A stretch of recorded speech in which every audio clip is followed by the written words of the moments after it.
Welcome to Profiles in Eccentricity, a show about weirdos. With your hosts, John Fahey, Aaron Peter, and Matt Brousseau.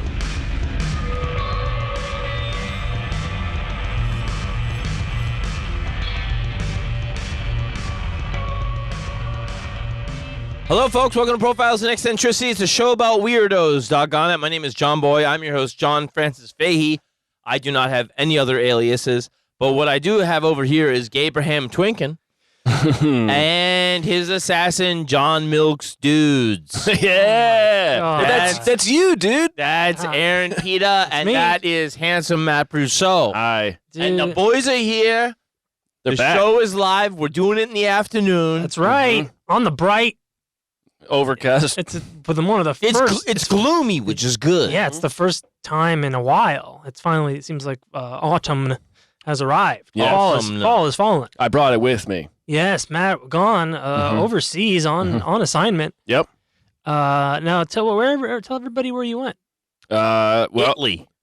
And then I had to stay in Vienna. Mm-hmm. I went to the Ernest Fuchs Museum. Yeah, pretty crazy stuff. Yeah. You showed us a lot of bulbous behinds and breasts. Mm-hmm. Yeah, I had 16 kids. Might be profile worthy. Holy shit. Back then, Ah. barely breaking even. No, you just did it for insurance. Mm-hmm. Anyway, it was a great time. I can elaborate more on the Patreon. Sure. Patreon, $5 a month, folks. Still get involved. Extra episode per week. Today, however.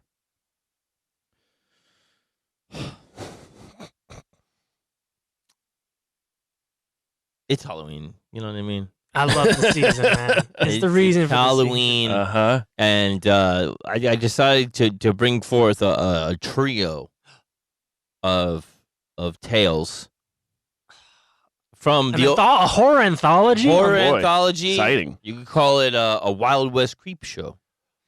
It's kind of like us. It's a Wild West creep show. Yes. Wild West three-way creep show. Yeah. And we just had the Indigenous Peoples Day here, We did. formerly known. You might call it Columbus Day. I would not. You would, because the Spaniards paved the way, and Yeah. that's your kind of thing. You're welcome.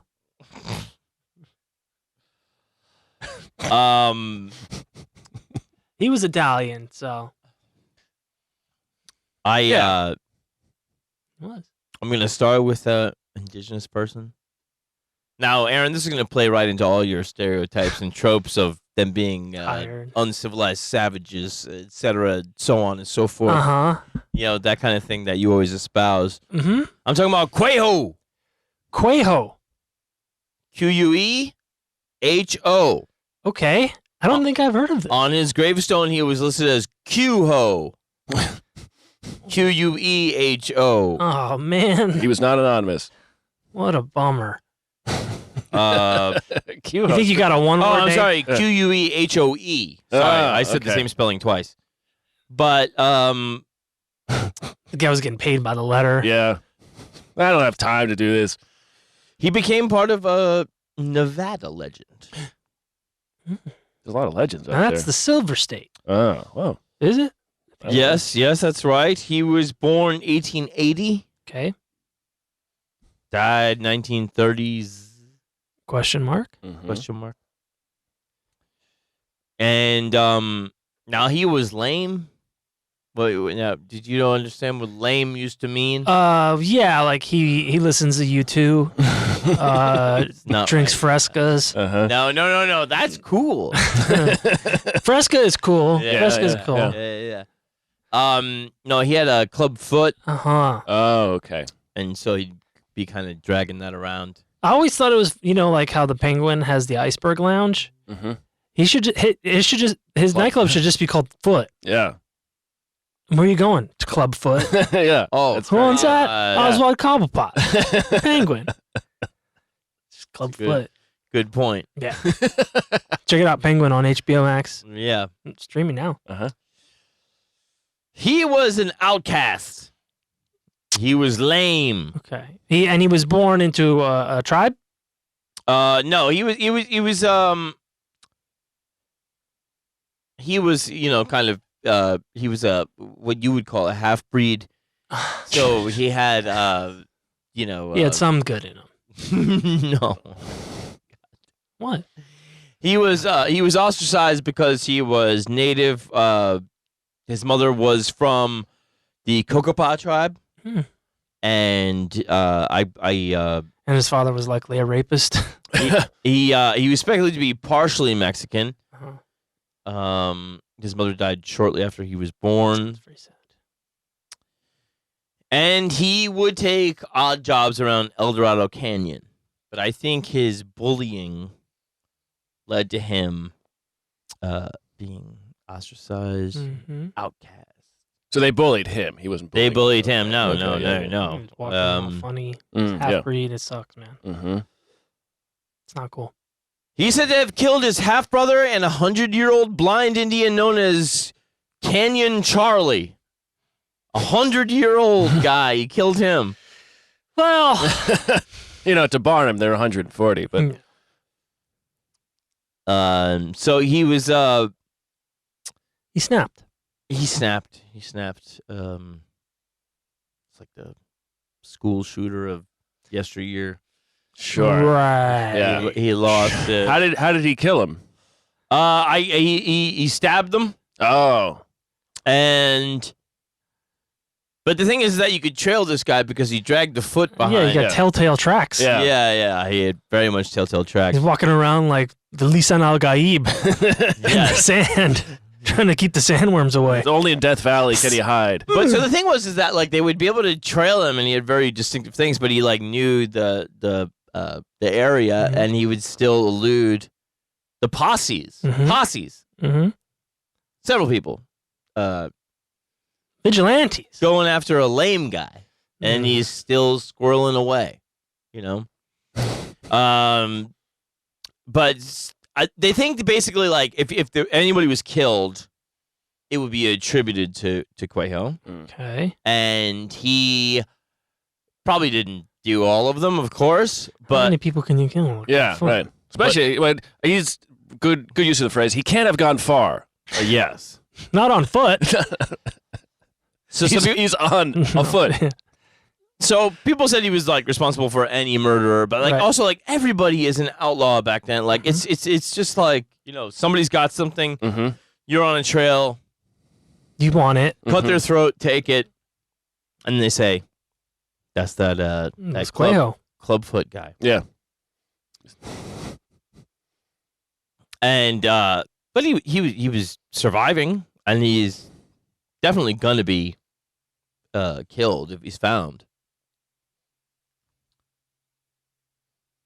He was blamed for Maud Daisy J. Douglas's murder after a search outside the Tecaticup mine in Nelson, Nevada.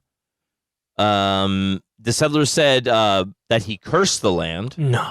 Yes, which you can do. Yeah. Well. Yes. If you're Native American, you just have to kill yourself and bury yourself there. Oh, okay. And then it's ancient. And believe it or not, they called it the Curse of Queho. It's weird that they came up with that. I don't know. And they named it that first. Yeah. So it's that has alliteration. Yeah, it does. Yeah. Other people die. And so this is the big thing, like reading about the Old West. There is a thing where you have a people, a native people, indigenous people, just celebrated. Well, some of us did, Aaron. What'd you do? And, I just got down. Got smallpox. I got down. Got drunk. I got down. Yeah, I got down to the ground. And you were putting your ear to the ground to hear the steel horse is coming. The people, yeah. But there is a long history of being able to blame the native savage. Oh, yeah. For all kinds of things. So who knows how many people were killed actually by his hand. Right. That he was comfortable enough even attacking with his disability. Right. Right? But like there's guys that took contracts for Apache killings, let's say, and they would get scalps and stuff like that in the Old West back when. Yes. And they would get so many scalps with their posses, and then they would do a thing where they would actually kill and rob Westerners And blame it on them. Mm-hmm. dressed like Apaches, so that then you also drive the scalp of the Apache up higher. Okay. God, market manipulation and Yeah, racism. Yeah. And some of those guys were eventually found out, and then they put out bounties for them. But it was, I mean, to say the least, it was nothing but total savage business just for the dollar. And it's really, really wild. So once you have somebody that's living off the grid, you can blame any death on them. Right. Yeah. And then it just adds to the mystique, and you can go on from there and be like, okay, well, they did all this. Who knows how many people he actually killed? right. But How how many doctors were framed saying, no, it was the one-legged man killed my wife? Yes, very true. Yes. So with the increase in deaths attributed to him, not necessarily done by him, Right. it increased the bounty from $1,000 to $3,000, and that's a gang of money back then. We know that. Mhm. Then in 21, he was reported to have been seen near the Colorado River, and posse still went out looking for him. 20 years go by. Prospectors who are working near the Colorado River discovered a cave containing a mummified remains. Oh. And that's spooky because it's Halloween. Yeah. And they used dynamite to get in to this. It was probably from the building of the Boulder Dam that they got the dynamite. And they said he was alive until the early 1930s based on what they found in decomposition. But he just naturally mummified in this cave? Is that what you're saying? Or is this... Yeah, yeah. And so he was found to have, some of the things that were taken from the bodies. Like there was a lawman that had, I think, a sheriff badge number of 829, and that was found in there and stuff like that. And it was in his stomach.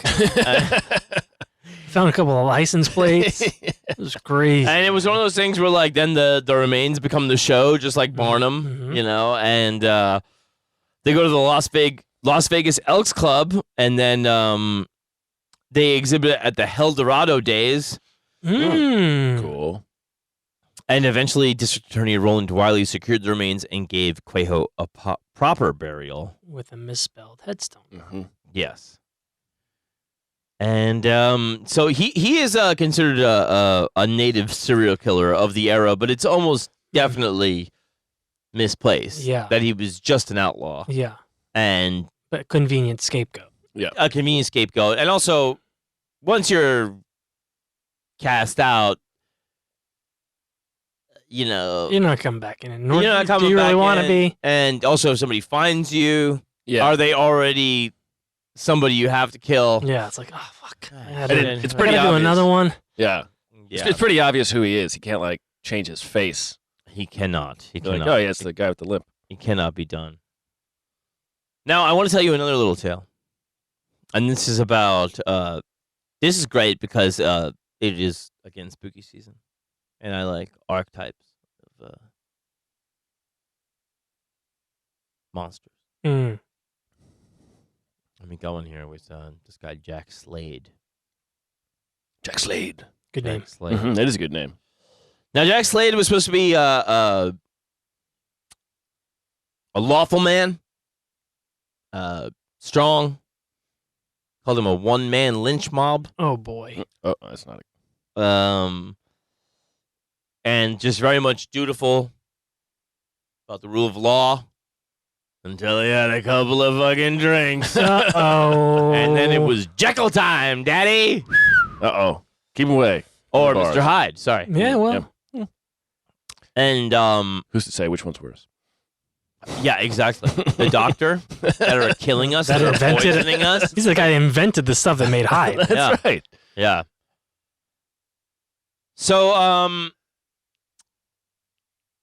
he was born in Carlisle, Illinois. He was the son of Illinois politician Charles Slade. And during the Mexican War, he served in the U.S. Army that occupied Santa Fe from 1847 to 48. And after his father's death, he married Slade's mother married Civil War General Elias Dennis. He married in 1857, and he was a freighting teamster and wagon master in Overland Trail, and then became a stagecoach driver in Texas, 57 to 58 of the 1800s. And then he became a superintendent, overseeing the stagecoach division from 58 to 59. And he helped launch the Pony Express, 60 to 61. Very short period of time. That was critical for the East communicating with California.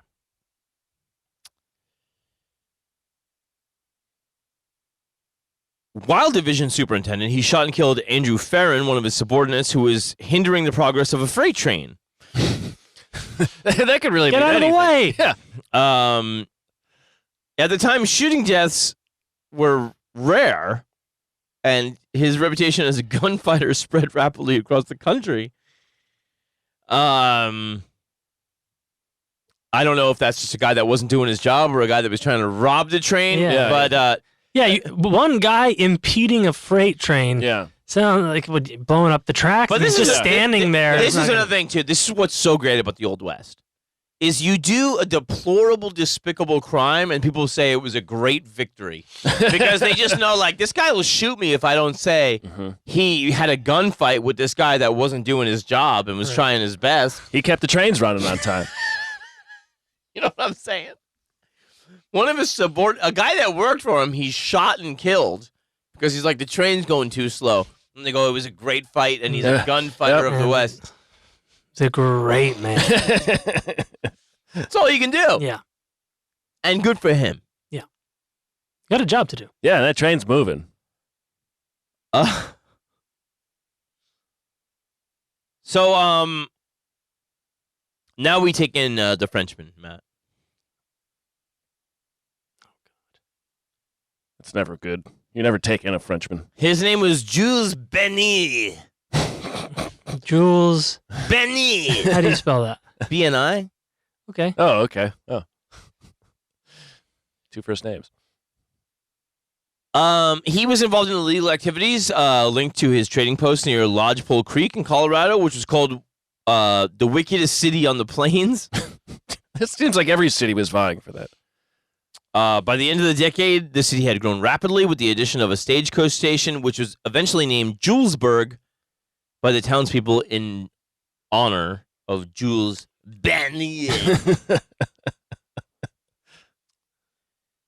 So he's a manager of the station. Town's named after him. He's a founder. Wow, people seem to like this guy. But then all the stagecoaches are robbed all the time by quote unquote Indians. And so the Indians all speak French. Yeah, exactly. Yes, that's right. And that's basically what was going on. They're like this foreign tongue. Give me the They dropped their baguettes. give me the argent, money.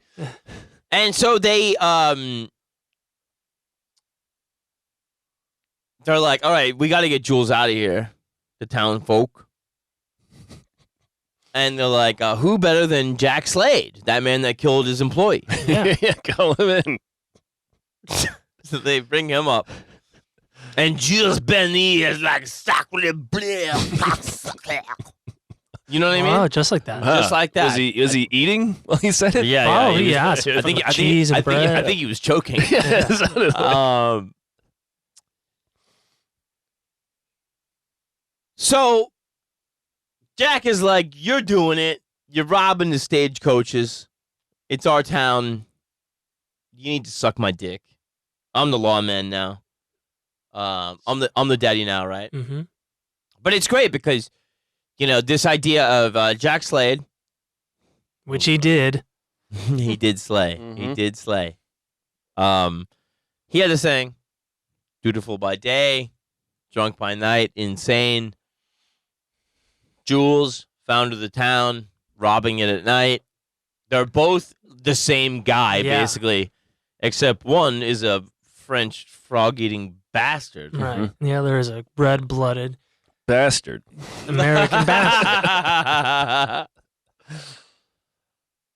So they get into arguments, two guys. Yeah. Town's not big enough for the two of them. No. One is named after him. It's Julesburg. What are you gonna do? So Jules Benet, he ambushes Jack Slade, and they both kind of shoot each other up a little bit. And Benet, he gets better a little faster, and he fucking hightails it out of town because he's like, this fucking Jack Daddy, he's gonna come and fucking jack me up. Yeah. You know what I mean? Au revoir, Jacques. Calls him Jacques just to piss him off. Yeah. So then they're hunting him down, right? They're trying to find this guy. You know, he's probably out in the fucking mountains with Queho and shit. You know. Yeah. Living the time of his life.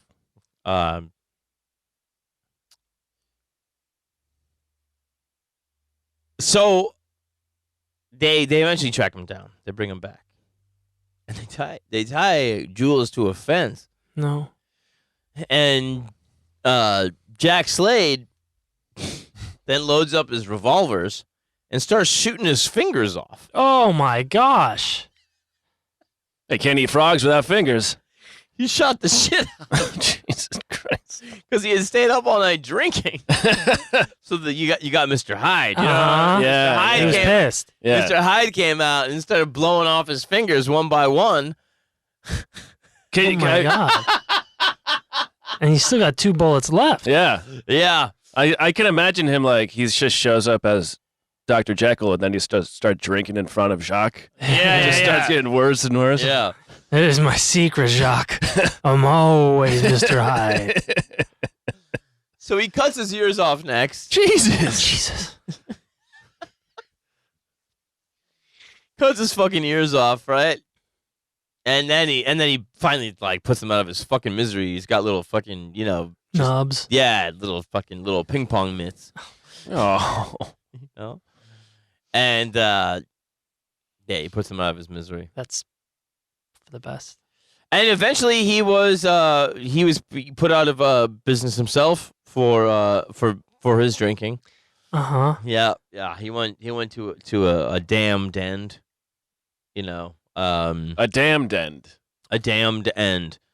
Jack Slade. But this is easily the grossest part of his life is public mutilation Yes. Yeah. of this guy. Of a noted international bastion. Yeah. Yeah. I mean, city owner or something. Yeah. City owner. Yeah. Good guy. Yeah. Yeah. General good guy. Yeah. Stagecoach man. Yeah. Yeah. He was fired by the Central Overland for drunkenness in November of 1862. This is just a year later. And during a drunken spree in Virginia City, Montana, he was lynched by local vigilantes for disturbing the peace. For disturbing the peace. Now, cut it off fingers. That's one thing. But you're disturbing the peace out here. Can't You have won't that. it. No. Now, what's interesting about him is that Mark Twain talked about him in Roughing It, and he kind of expounded on these legends. This is the thing about all these Wild West guys is that, like, their real records are absolutely deplorable, and then they get mythologized by guys like Twain, and then that lasts into the 50s and 60s in Stories of the Century, those kind of, like, syndicated programs who we always say take on these. Like, Jack Slade is a hero in several 50s, 60s. It's crazy. Yeah, it's nuts, man. And they said he was a vicious killer of up to 26 victims, greatly exaggerated. Only one killing by him is undisputed. And that's on the record of Benny. Oh no, it's actually of Andrew Farron, the employee. Oh. Yeah. The whole train saw it. Oh, but the Frenchman. Yeah. No one saw that. The whole town's going, no, it's awfully We quiet. were all looking the other way. In the essay Raffles and Miss Blandish, George Orwell criticized Twain's admiration for Slade, saying that Twain's attitude represented an alleged tolerance for American violent crime. Sounds like America. Yeah. George Palmer played him in 1955 episode of Stories of the Century. Ned Beatty played him in 2002. Cool. Hallmark Channel miniseries called Roughing It, based on Mark Twain's. And so who did? Death Valley Days, also Dan Collier played Jack Slade. He's represented 5 times in TV and film. Total piece of shit. Yeah. That's a love story in that Hallmark show. Yeah. He falls in love with Benny. Yeah. So yeah, that is the Jekyll and Hyde story. I gave you the savage, whatever you would call him, Aaron, serial killer Oh of my God. Nevada. And when we come back, we're gonna get into some kind of Hills Have Eyes type shit. Yeah. Cool. A family of Ooh. family.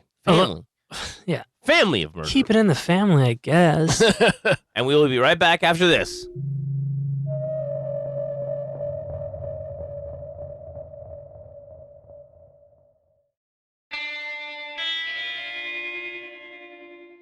And we're back. Oh. Great. Now, we know about the Donna Party. Yeah. Donna Party. Yeah. So you say in Boston. Yeah. But this family was really not necessarily engaged in cannibalism. But it was a bizarre family effort to dispatch people passing by. Was it for wealth? Not really. Not that much What, money. eating people? No. Just dispatching them, manufacturing cadavers, as it were. Oh, right. Okay. Yeah. And they were the Benders. Okay. Now, where were they? They were in Kansas. Mm. Uh, This is about but there's no hills to have eyes there. No. no, The there's planes have eyes. plains. Yeah. Uh, Jen, your mic's going to fall over a bit there. Just push it back. I bet it won't. There we go. Thank you very much. Mhm. And they were serial killers. Whole family. Serial killers. Now it's not known if John Jr. and Kate were brother and sister, or if they were common law married. But definitely Kate's parents, at least, were John and Elvira. Cool. Very cool. Yeah. Were they German? Who's to say? Because back then, if you were Norwegian, you were a German. You know what I Sure, mean? yeah, Like Finland. What kind of German are you? Yeah. But they were out there, and they were up to some shit. Okay.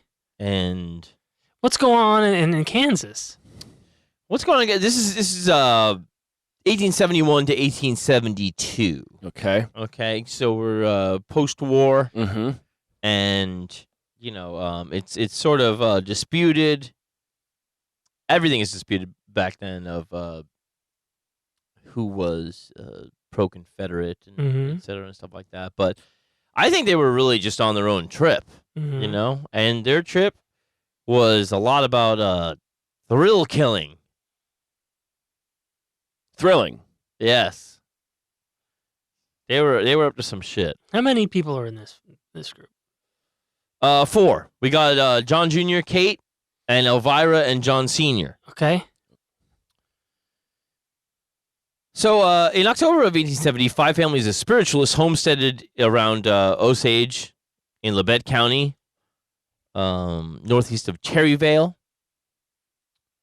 And one of these families was the Benders, and they registered 160 acres of land adjacent to the Great Osage Trail.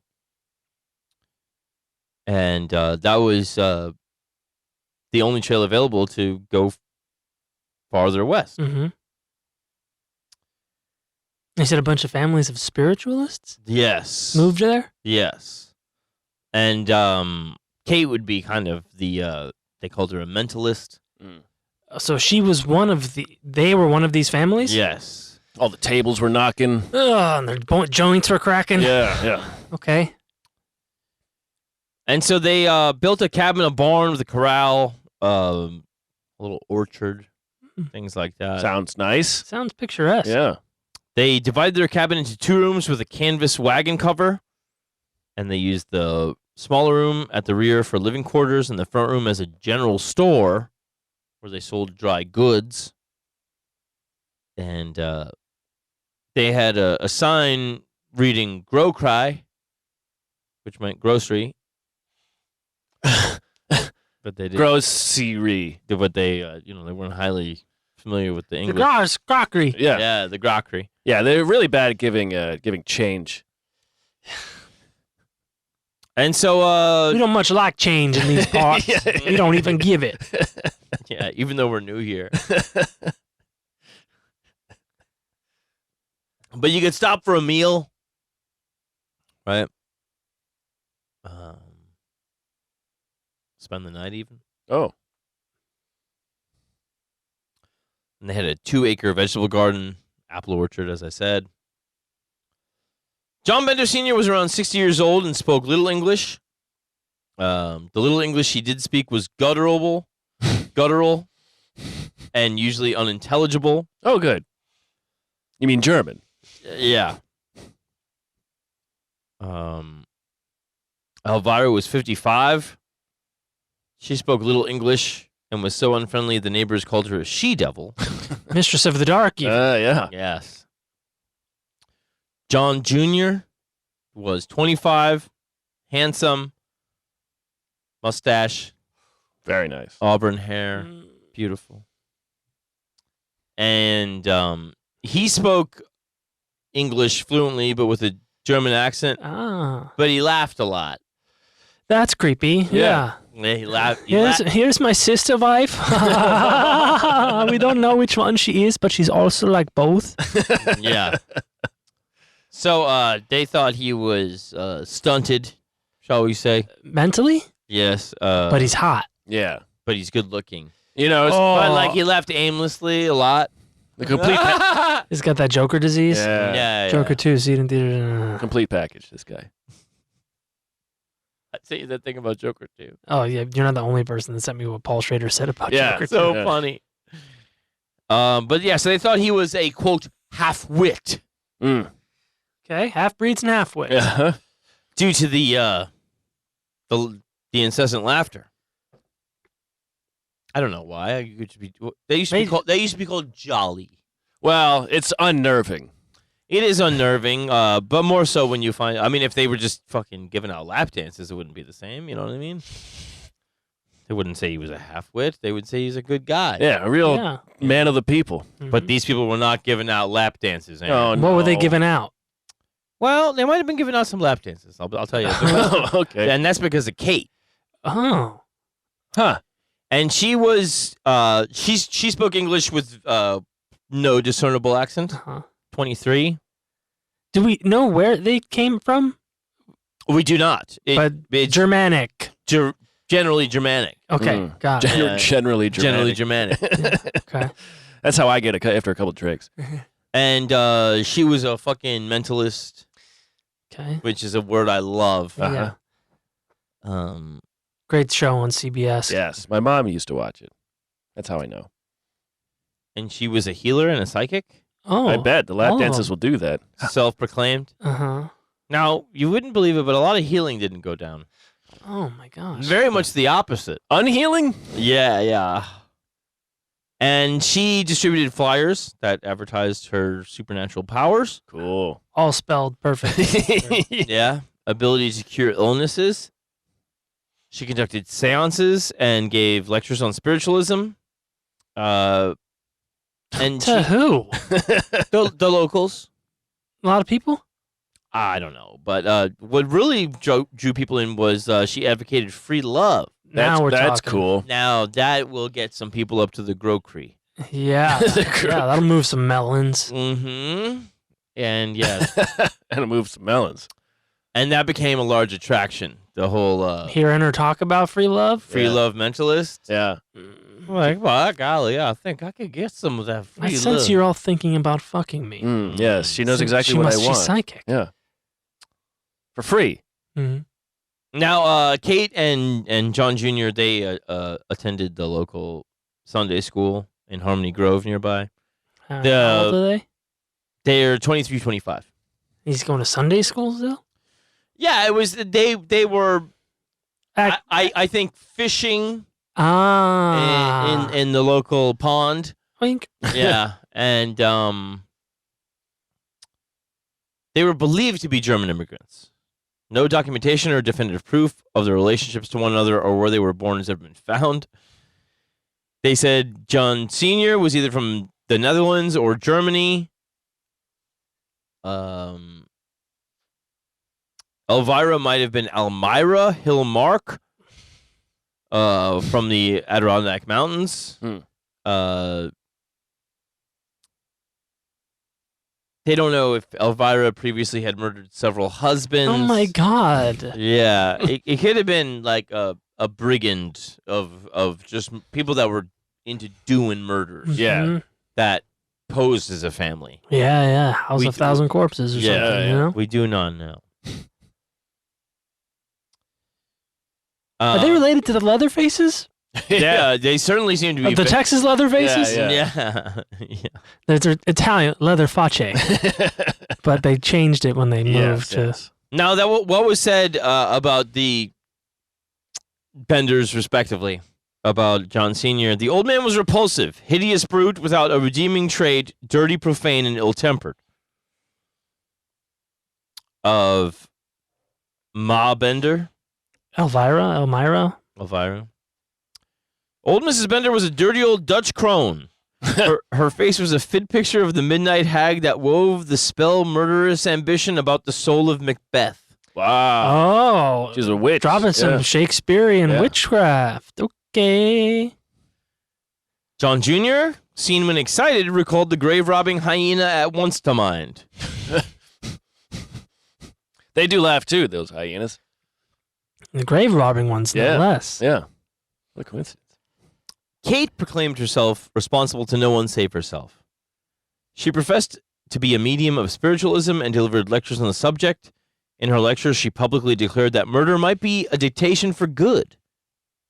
That in what the world might deem villainy, her soul might read bravery, nobility, and humanity.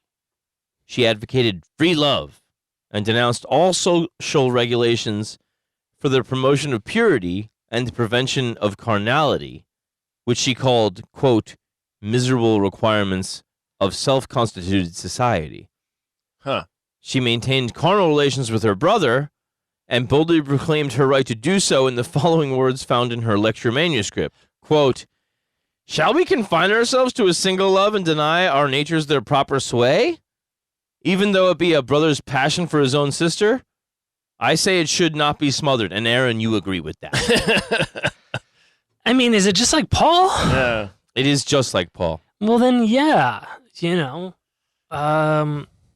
You think it's okay? So they are brother and sister. Well, they might have... But Maybe they're playing that up. Yeah. Yeah. The taboo nature. Nice. The taboo nature. Thank you for that. I think it could be a lure. Mm-hmm. Like, hey, we're doing fucked up shit up here. Yeah, get over it. And I'm hot. Check it out. Come check it out. I'll even fuck my brother, dude. I don't even care. Yeah. Think about what else you could do.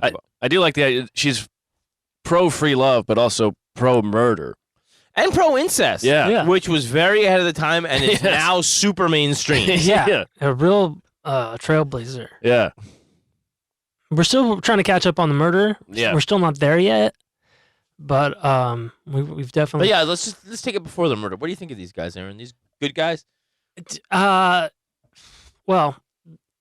I don't know because I don't know what they have or have not done yet. Sure. Well, thank you. So far, I mean, this could be explained away as the demonization of immigrants. Thank you. You could see it as they're weird. They talk weird. The other. They're other. They're ugly. Demonization of the other, much as the native man being deemed the other, even though Queho is from... He's here first. Yeah. Here first. Yeah. The spiritualism thing, they're getting into it early. Later it'd be popular, but I assume it was probably pretty weird for the folks there over in the Osage. What, saying you can fuck your brother and it's no big deal? Well, the spirit moves you, man. Well, I mean, the 1870s spiritualism was pretty well known by then. Yeah, but it got bigger later, right? Yeah, I think more 1880s, 1890s, right? Well, I mean, Victoria Woodhull was doing it. The Fox sisters were like 1850s, I think. Oh, wow. Wow. Well, I still think people didn't like them. Oh, definitely not. How could you? I mean, 'cause the it's not Christian. The Benders? Yeah.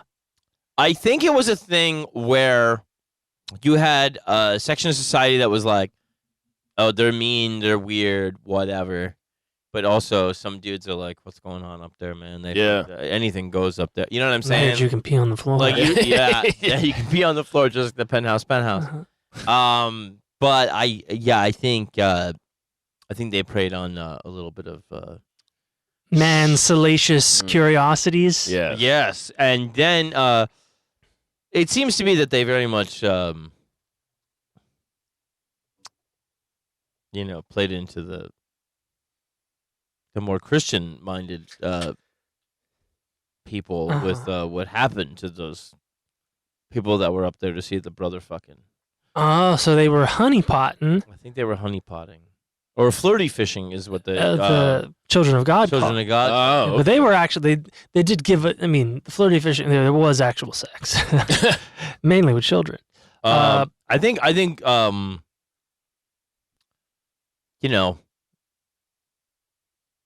it was the promise of sex with Kate brought a lot of people there, and then just passed through. Like I said, like it was a thing where this was the trail that got you west, and you had to go by. So they hear about Kate and her powers and proclivities, and so they go and these guys they show up at the grockery. Yes, at the grockery. At the grockery store. Yeah. And behind a stagecoach tarp. Yeah, it was a very crudely done thing. So you can kind of watch the shadow play. It's a pretty crude time. Also, very dude-heavy time. People going west. A lot of problems. A lot of problems when the ratio is off. Now, in May of 1871, the body of a man named Jones was discovered in Drum Creek with his throat cut and his skull crushed. That's not good. The owner of the creek was suspected, but no action was taken. And then in February of 1872, the bodies of two men were found with the same injuries as Jones. And in 1873, reports of missing people who had passed through the area had become so common that travelers began to avoid the trail. And it was already known for horse thieves and villains. That's why you go in a pack. And vigilance committees often arrested some for the disappearances, only for them to be later released by the authorities due to lack of evidence. The Benders were arrested.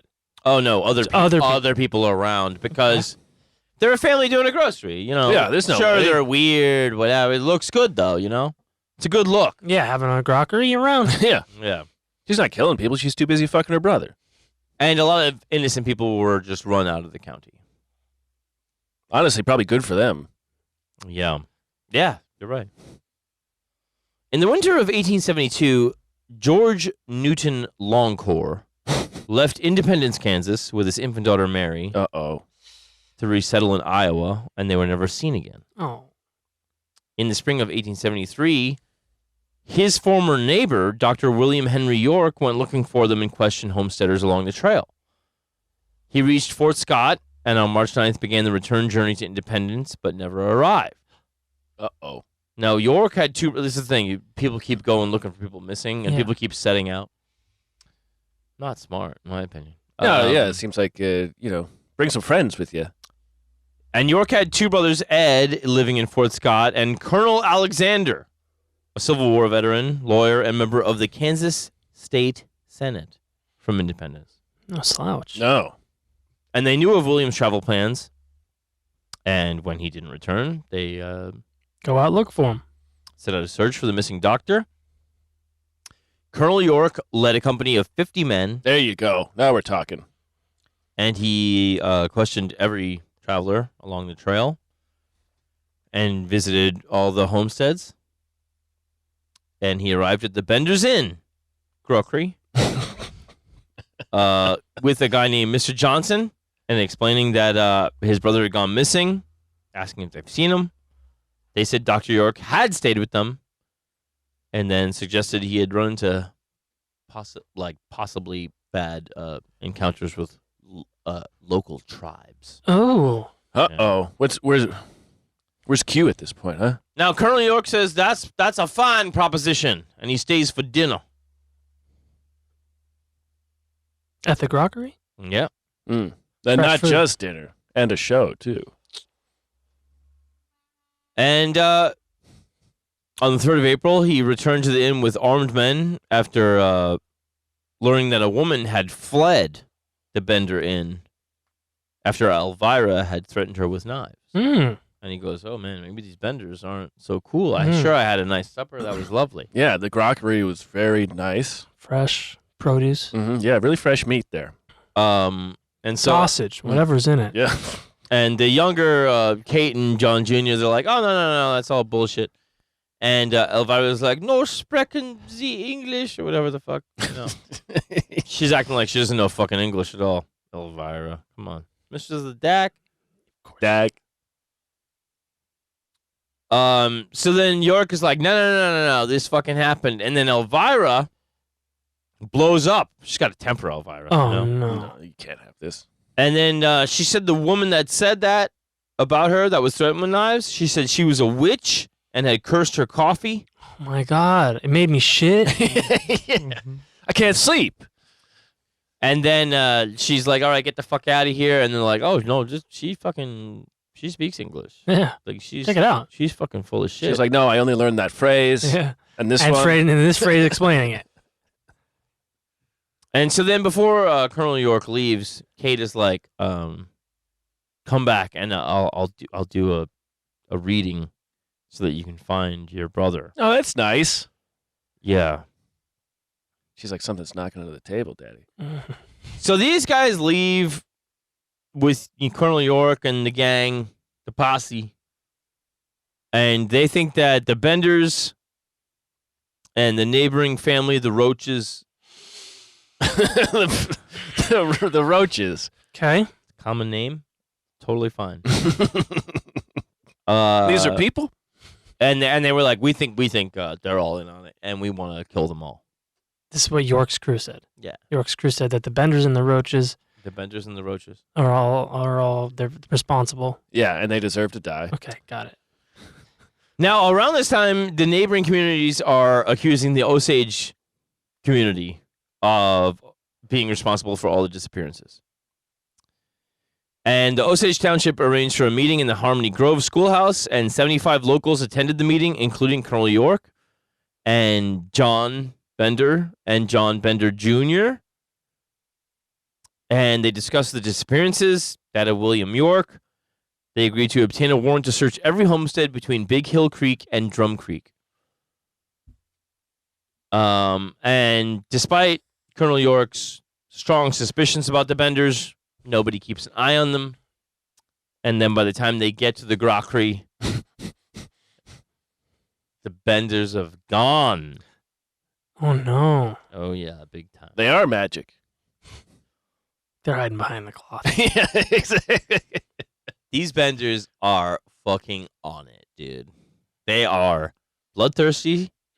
You would call them savages. I wouldn't. So I haven't heard them do anything yet. That's the one time you could actually I say like it that. correctly. Innocent until proven guilty. I like this about you. This is good.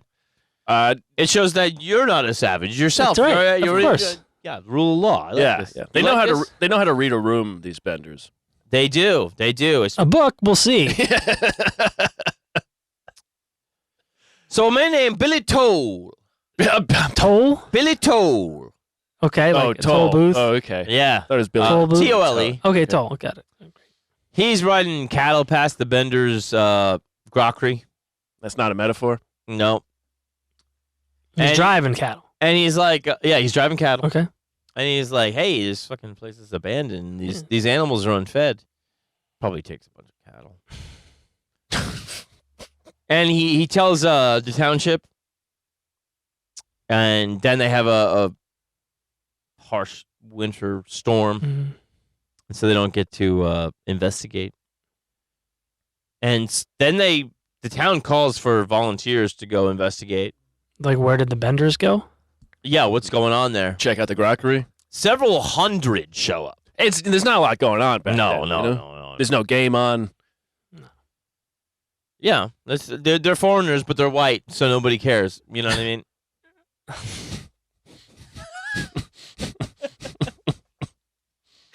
They all had really good instincts back then. Yeah. So Colonel York is in there with the search party. They find the cabin empty of food, clothing, possessions. Just typical freak off materials like 58 bottles of lube. Yeah, filled with GHB. Yeah.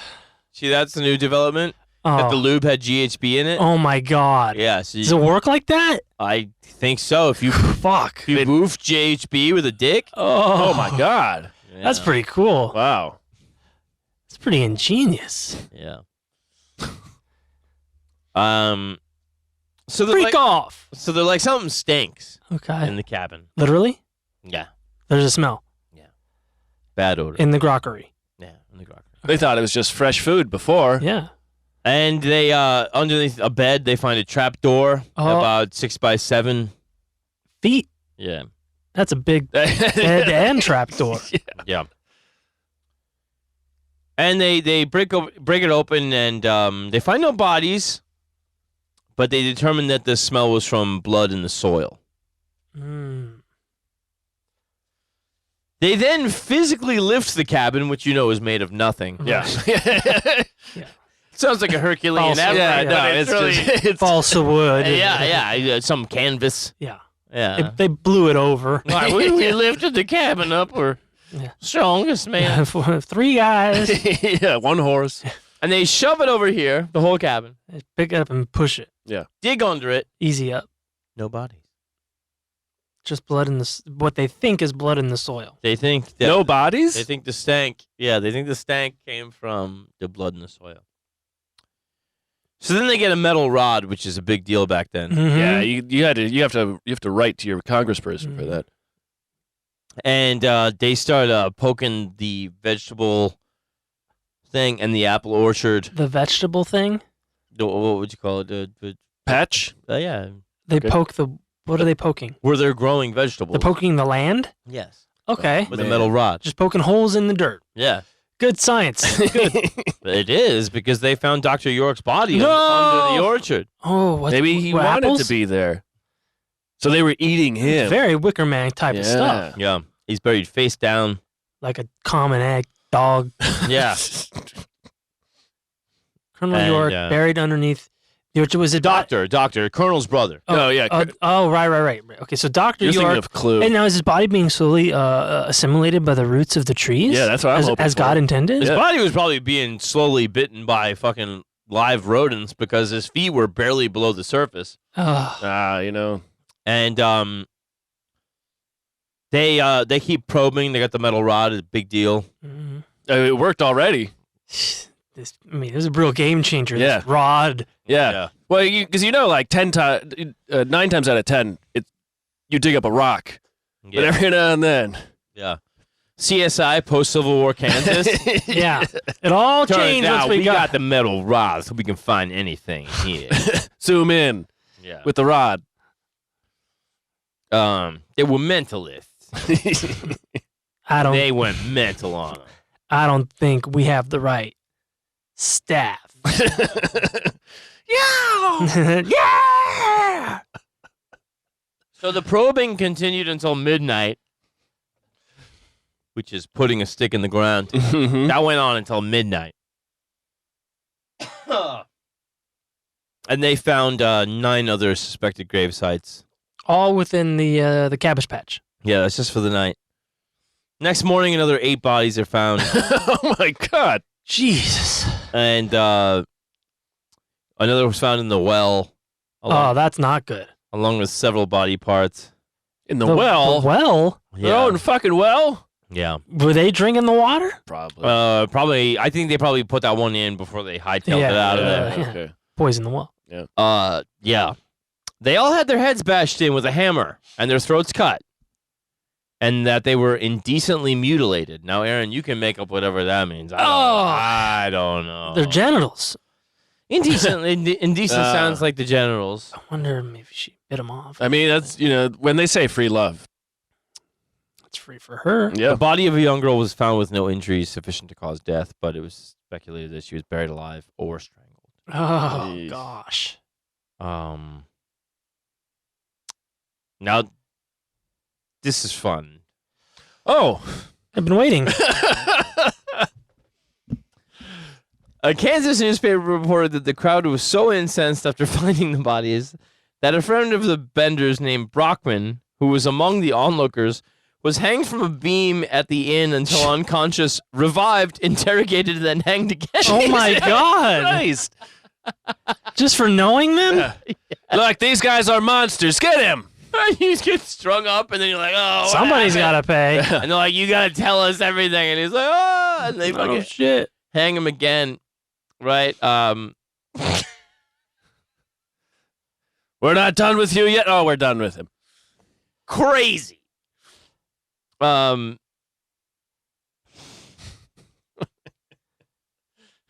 It's like he brought salsa from New York City or something. Give the rope. So,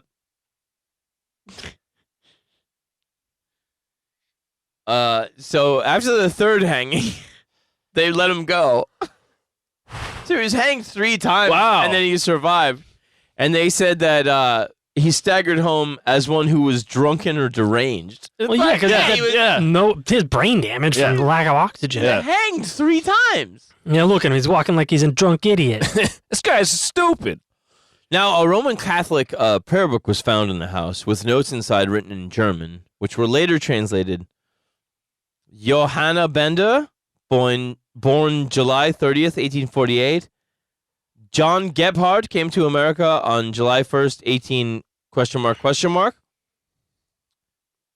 Big Slaughter Day, January 8th, and, quote, hell departed. What any of that means, I don't know, but it is highly spooky. It Yeah, is. And hell it's departed. Halloween, folks. Hell Good thing we slaughtered all those innocents because Yeah. hell was knocking on the front door. That's right. Yeah. Saved the whole town. So word of the murders spreads quickly, and more than 3,000 people, including reporters from New York and Chicago, visit the site. The cabin was destroyed by souvenir hunters who took everything. Yeah. This is a board from the murder house. People just are money motivated. Like it's just like they're like, oh, this is a thumbtack from the Bender house Yeah. where they bash people's skulls in. Why do you have a sign that says cry? Well, someone took the grow. The stones that lined the cellar, the stones lining the well, everything stripped. Everything gone. Fucking. Seems like that'd be bad luck. State Senator Alexander York offered a $1,000 reward. That would be $25,000 in today's money for the family's arrest. The governor offers $2,050 for the apprehension of all 4. They said that when a guest stayed at the Bender's Bed and Breakfast Inn, the host would give the guest a seat of honor at the table that was positioned over a trap door into the cellar. With the victim's back to the curtain, Kate would distract the guest with her probably fine body, Aaron, and or Oops, I dropped the sausage. Yeah. or spiritual mysticism. Mm-hmm. While John Bender or his son would come from behind and crack him with a hammer. Hema. One of the women would cut the victim's throat to ensure death, and the body was then dropped through the trapdoor. And so this would also leave it so that if anybody came through again, you Still have this room. highly efficient killing machine, which the Germans would never use again.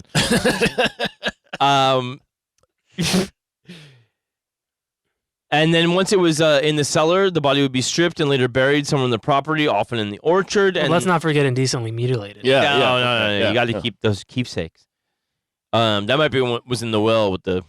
Just a well full of cocks. Pretty His easy. water tastes like dick. It's pretty easy to be a spiritualist when you got a well full of cocks. Yeah. Yeah. Why is it I need to buy a tiger's or a rhino's dick When to get my dick hard? When can I just get sup out of this well? Whoa, Yeah. boy, this water's great. Positively marinating dong. Although some of the victims were wealthy, others carried little of value, and they believed the Benders just killed them for the thrill. And Aaron, you said these were good guys. Now, testimony from people who stated the Benders didn't manage to escape before they could be killed appeared to support the presumed execution method of the Benders. William Pickering said that when he had refused to sit near the wagon cloth because of the stains on it, Kate Bender had threatened him with a knife, whereupon he fled the premises. A Catholic priest, Father Paul Ponziglione, claimed to have seen one of the Bender men concealing a large hammer, at which point he became uncomfortable and quickly departed, making the excuse that he needed to tend to his horse. Mi sono comfortable, but my horse, she died. Stallione, Cansado. You're sitting down for dinner and you see a guy like concealing a hammer. Stallione, impotento. Opera man, bye-bye.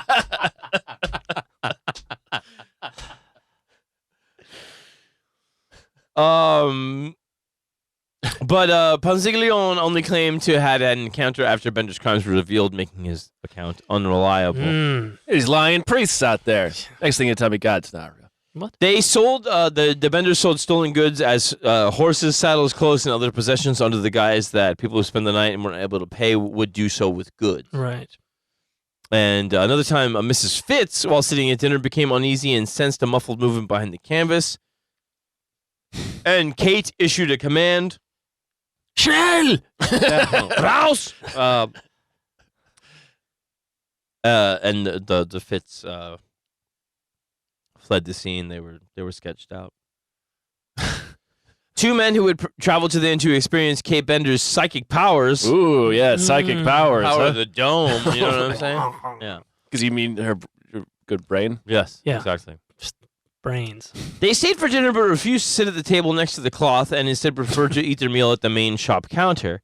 And then Kate then became abusive, and shortly afterwards the Bender men emerged from behind the cloth. And at this point, they felt uneasy. Oh, and the men emerged from behind the cloth. Yeah. No, we were fucking. We're feeling uneasy now. Yeah, and they decided I'd like to go home. decided to leave. No, that cloth, it's stained. Interesting. More than a dozen bullet holes were found in the roof and sides of the cabin. The media speculated that some of the victims had attempted to fight back after being hit with the hammer.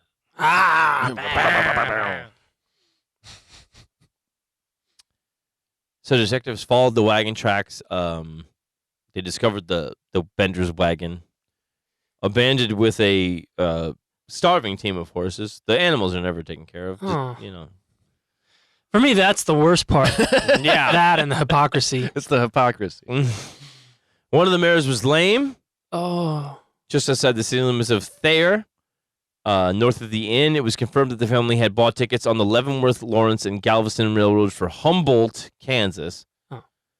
At Chanute, John Jr. and Kate left the train and caught the MK&T train south to the terminus in Red River County in Denison, Texas. From there, they traveled to an outlaw colony thought to be in the border region between Texas and New Mexico. They were not pursued, as lawmen following outlaws rarely return. Mm-hmm. So people were like, oh, okay, they got it. They got away. Good job, guys. We'll get the next one. Yeah, we'll wait for the next murder. 2, 4, 6. One 8. detective later said he traveled them to the border, and it's like, yeah, whatever, man. Oh, he took a vacation. He didn't find him in Cancun. They said the elder Benders went north towards Kansas City, where they purchased tickets to St. Louis. Several groups of vigilantes were formed to search for the Benders. Many stories say that one vigilante group caught the Benders and shot them all, but Kate, whom they burned alive, total frauds. Not true at all. They would, they'd be bringing back skulls and all Right. types of shit. Guys, yeah, Jeff, you burned her, right? Yeah, Mhm. we all saw it. Such a thing in the Wild West too. Like they have a thing where they go like, "Hey, there's a bounty for this," and then they're like, "Once the bounty's gone, everybody's evidence disappears." Yeah. Like that type of shit. Yeah. Another group claimed they had caught the Benders and lynched them before throwing them into the river. Of course, not verifiable. Yet another claimed to kill them during a gunfight and buried their bodies on the prairie. Nobody ever claimed the $2,000 reward, which is 76 as of 2024 grand. And the search continued on and off, like, for the next 50 years. 50? Yeah, they so got away Yeah. with this fucking bloodbath. Wow. That I think people were just like, we can't leave this unresolved. This is the West, you know what I mean? This aggression will not stand. Yeah. Yeah. It seemed to stand. It did seem to stand. A lot of women traveling together, older and younger, would be accused of being Kate and her mother, Elvira. Another witch hunt, man. Mm-hmm. In 1884, it was reported that John Flickinger had committed suicide in Lake Michigan. He was thought to be maybe John Sr. Another guy in Montana was arrested for a murder near Salmon, Idaho, where the victim had been killed by a hammer blow to the head. They thought that was him. Copycat. Does anybody here have a metal rod? A message requesting positive identification was sent to Cherry Vale, near where the Benders were. But the guy cut his foot off to get out of his leg irons, and he bled to death. I hadn't thought this through.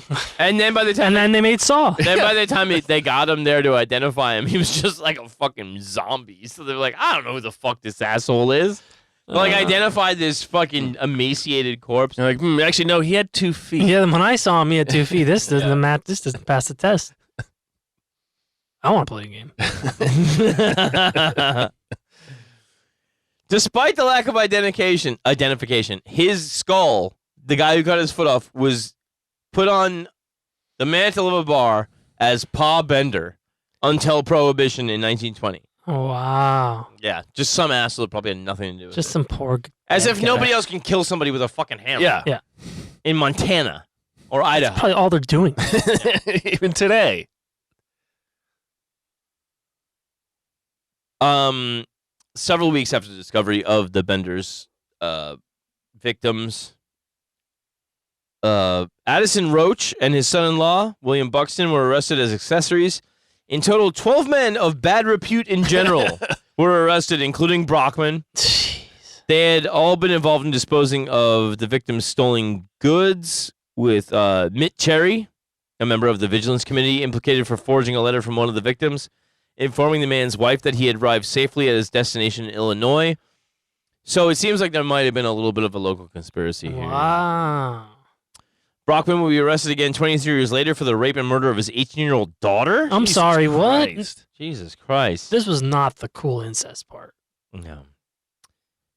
On October 31st, 1889, Halloween, it was reported that Mrs. Elmira Monroe and Mrs. Sarah Eliza Davis had been arrested in Niles, Michigan, several weeks earlier for larceny. They were released after being found not guilty, but were immediately rearrested for the Bender murders. According to the Pittsburgh Dispatch, the daughter of one of the Benders' victims, Mrs. Frances McCann, had reported the pair to authorities in early October after tracking them down. Mrs. McCann's story came from dreams about her father's murder, which she discussed with Sarah Eliza. The women's identities were later confirmed by 2 Osage Township witnesses from tiny tintype photograph. In mid-October, Deputy Sheriff Leroy Dick, the Osage Township trustee who had headed the search of the Bender property, arrived in Michigan and arrested the couple on October 30th. Wow. Following their release on the larceny charges. Mrs. Monroe resisted, declaring that she could not be taken alive, but was subdued by local deputies. Mrs. Davis claimed that Mrs. Monroe was Elvira Bender, but that she was not Kate, but her sister Sarah. She later signed an affidavit to that effect, while Monroe continued to deny the identification and in turn accused Sarah Eliza of being the real Kate Bender. Deputy Sheriff Dick, along with Mrs. McCann, escorted the pair to Oswego, Kansas, where 7 members of a 13-member panel confirmed the identification and committed them for trial. Another of Mrs. Monroe's daughters, Mary Gardee, later provided an affidavit claiming her mother, under the name of Elmira Marks, was serving 2 years in the Detroit House of Corrections for manslaughter of her daughter-in-law, Emily Marks. Records of the incarceration back up this affidavit. At her hearing, Mrs. Monroe denied any knowledge of Shearer or the manslaughter charge and remained incarcerated with her daughter. So the trial was held over May. Mrs. Monroe now admitted she had married Mr. Shearer in 1872 and claimed she had previously denied it, as she did not want the courts to know that her name was Shearer and that at the time she awaited conviction for manslaughter. Their attorney also produced a marriage certificate indicating Mrs. Davis had been married in Michigan in 1872, the time when several murders were committed. So eyewitness testimony was given that Mrs. Monroe was Elvira Bender. Judge Calvin dismissed Mary Goodye's affidavit as she was a chip off the old block. He found that other affidavits supporting Gardy's were sufficient proof that the women could never be convicted, and he discharged them both. So these were shitty people that clearly could not have been the Benders. Mm-hmm. Just other shitty people. Yes, just other shitty people. Charges were weak, the identification. But it was a thing where people wanted to believe. Yeah. They're out for blood. They need something. Yeah, and the quality of the tin type photograph. Yeah, it's got a face. Yeah. It's actually a stick figure. You drew this. Now, by including the recovered body parts not matched to the bodies found, the finds are speculated to represent the remains of more than 20 victims. Starting with Mr. Jones, skull crushed, throat cut. 2 identified men, skull crushed, throat cut. Ben Brown, buried in the apple orchard. W.F. McCrotty. A wagon and a team of horses missing. Sold. Henry McKenzie. Horses missing. Johnny Boyle, saddle missing. Found in the well. The saddle or him? Yeah, him. Oh. Not gonna waste a good saddle. No, I was gonna say. It's harder to find than a guy.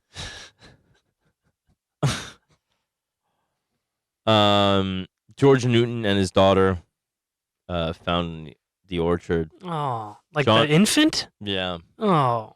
John Greery, apple orchard. Fred Smith, apple orchard. Abigail Roberts, apple orchard. December 1872, various body parts. They belong to at least 3 additional victims. 4 identified males, crushed skulls, Dr. William York. The search of the cabinet resulted in the recovery of 3 hammers, a shoe hammer, a claw hammer, and a sledgehammer that appeared to match indentations on the skulls. They were given to the Bender Museum in 1967. Aw. Oh, good. By the son of Leroy Dick, the Osage Township trustee who headed the search for the Bender property. The hammers are displayed in the Bender Museum in Cherryville, Kansas from 67 to 78. There's a Bender Museum. You believe that? That's the most prominent display is the murder weapons? Then they got it for the fire station, the land, so the Bender Museum is out. Then they wanted to relocate the museum, and people were like, "This sucks." Yeah. We'd like to forget this. We would not, like, we don't want to be famous for this, Yeah. least of all. Yeah. The thing we want to see is the rod. Show us the rod. Fuck the hammer. There's a statue of the rod in A knife with a 4-inch tapered blade was reportedly found hidden in a mantel clock in the Bender house by Colonel York. It was donated to the Kansas Museum of History by York's wife, but is not on display. Still bearing reddish-brown stains on the blade, it can be seen upon request. Oh. Oh, all you gumshoes out there. Yeah. Rockapella. A historical marker describing the Bender's crimes is located in the rest area at junction U.S. Route 400 and U.S. Route 169 north of Cherryvale. Oh, the rest stop. Yeah, it's a great place to take a piss and learn about history. There are some theories that they went on to be conflated with the Kelly family, who also had murders under their belt. And the Ingalls family, who's to say? But it turns out back in the day, there was just groups of people killing people. Yep. And that's I'm glad that's changed. yeah. Yeah. The Benders. I didn't know anything about it. Never heard of them. Yeah, never heard of them either. Very. And the genital mutilation. I mean, come on. Yeah. Come on, guys. Ahead I of mean, the time. it's just a thing where you think about the couple, old, angry, and miserable. Mm-hmm. The seductive spiritualist daughter, and then the laughing idiot. And you're like, This is a Rob Zombie movie. It Yeah, is. yeah. It is a fucking Rob Zombie movie. It's fucking crazy. Yeah. Absolutely terrifying. And then they barely clean up. Oh, it's just like, let's go. Let's go.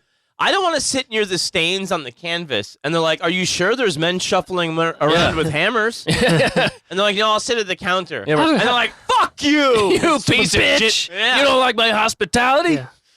They become They abusive. don't even wash They the become sheet abusive if you don't sit near Yeah. the sheet. and take the murder like Yeah. a man. Yeah. Better men than you have sat by the sheet. And they're going around and Don't like, be a pussy. this is What's Sit wrong near the with you? sheet. Are you saying I can't have sex with my brother? I'll suck your cock. All you guys. No. Oh, I guess I'll sit by the Thing sheet. too, but seriously, like, it's like they're white. They are the other, but they're white. Yeah.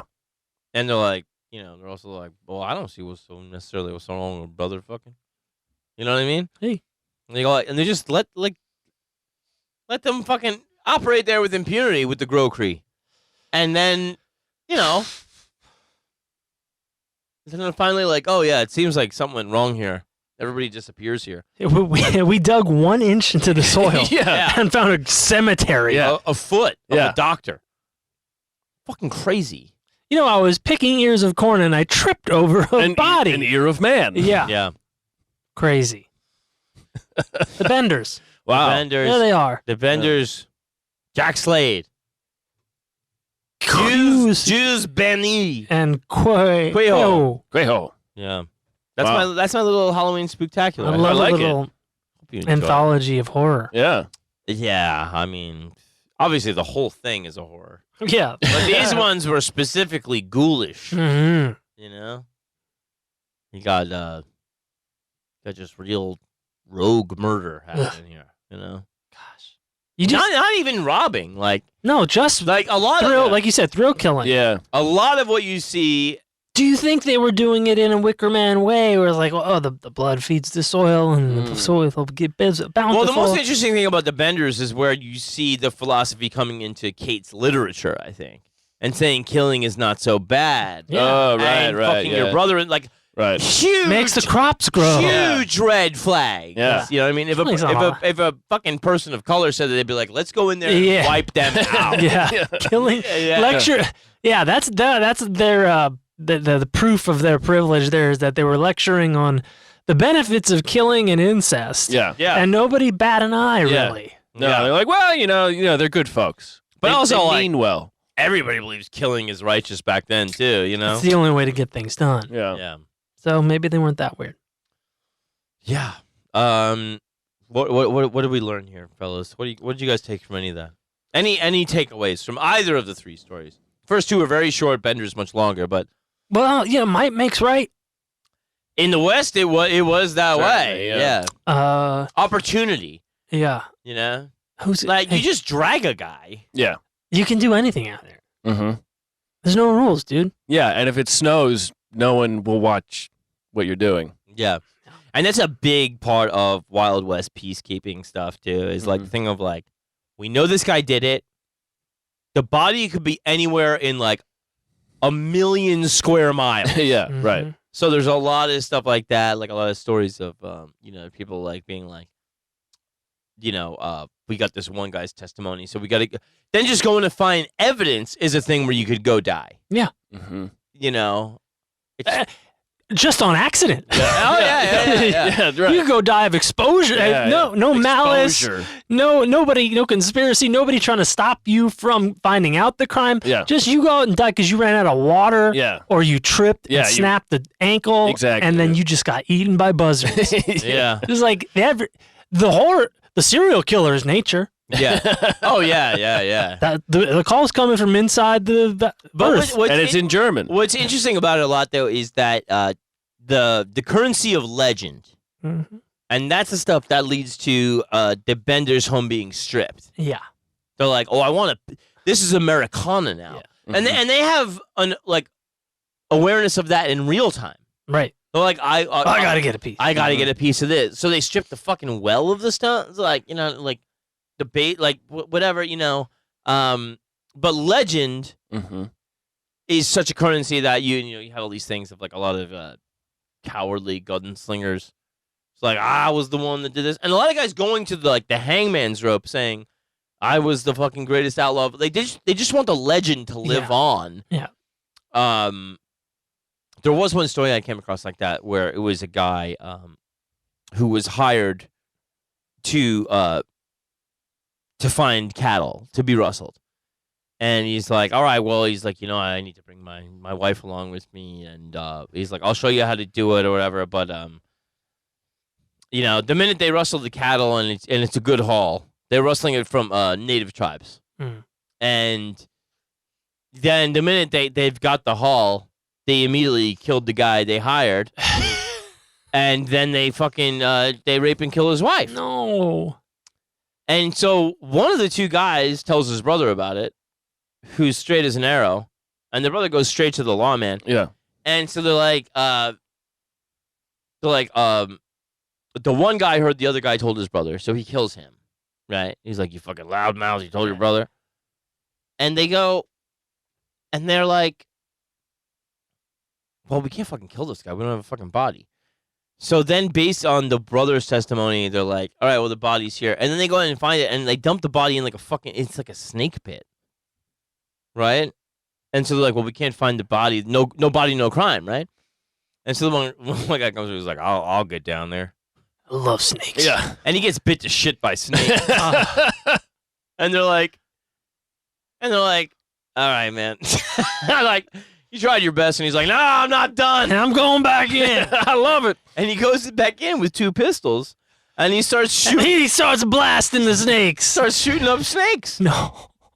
Starts shooting the shit out of snakes, and the snakes boogie on out of there. Smart. Yeah. Should have done that at the beginning. And so then they get the body. But this guy fucking dies, of course. Yeah, he's bit the shit by snakes. They replaced one body with another. His thirst for justice was that unquenchable. And legend. It's again legend. He's like, I just want to be the one that set things right. You know what I mean?